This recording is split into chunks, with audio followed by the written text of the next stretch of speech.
Lee Melki came to the U.S. from Lebanon just 1 week ago. Her family found a Christian ministry called Heart for Lebanon, and she joins us now for more. Welcome to the show, Lee. Thank you, Wendy. Thank you so much for having me. How was the Christian community affected by this explosion? I'm sure there were many believers that lived in that area. Yes, very much so. And this actually specifically hit a high density of Christians in that area.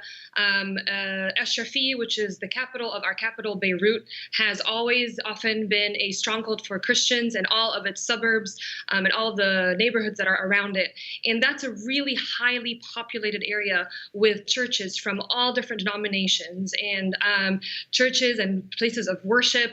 That's where all of the churches that we grew up in are, and it's been very, very difficult. This is an area that has been survived throughout the Civil War from 75 to 90 and saw nothing to the Christian families and neighborhoods like they saw on Tuesday.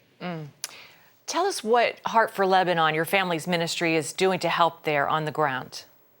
So Heart for Lebanon was founded in 2006 to really move people from despair to hope, and has always responded in times of crisis, first starting in the July 2006 war, then the Iraqi refugee crisis, then the Syrian refugee crisis. And God has positioned the ministry time after time to be able to reach out to those who are most marginalized and rejected and vulnerable in our communities, showing them hope in Christ and Christ alone.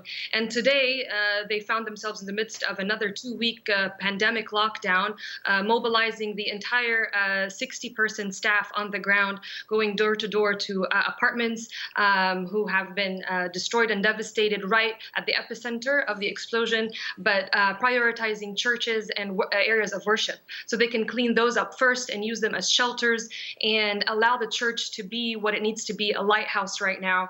And so the priority has really been go into those churches, empty them from the debris, go into the surrounding apartments and assessing the need. So all 60 have been mobilized in teams all around for the last 48 hours, providing mattresses, linens, everything tangible right now. But it's been a lot to assess what is needed.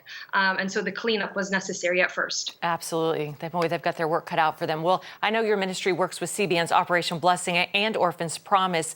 Tell us about that. And also, what is the biggest need there? Obviously, the cleanup, but I'm guessing basic necessities like food and water. Absolutely.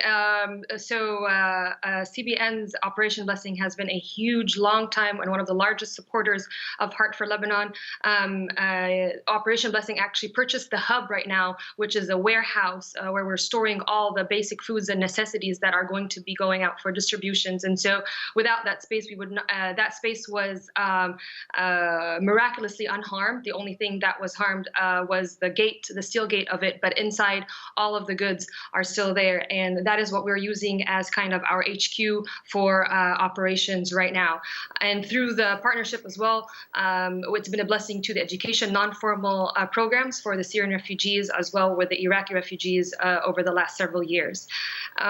Wendy, you said it best. It's really the basic needs. There's food. The port that exploded accounted for 60% of food for the entire country. The whole wheat reserve, everything destitute all to the ground. And we don't know what's going to happen. We were actually, churches and communities and neighborhoods and the entire nation was suffering from this long before, when the country defaulted economically March 9.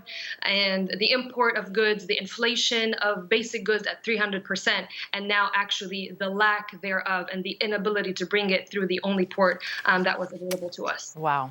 Lee, there was a special moment with your very own grandmother whose home was badly damaged in this explosion, and this video went viral. Tell us about this.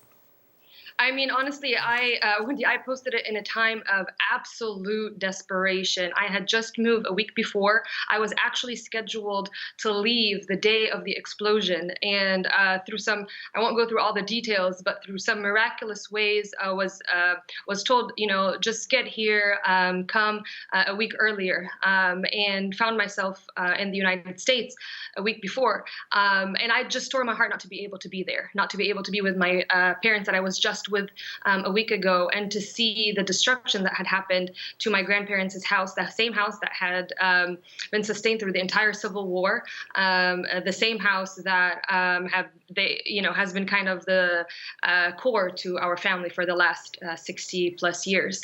And I posted it as my mom just kind of snuck a peek to tell me, it's all good.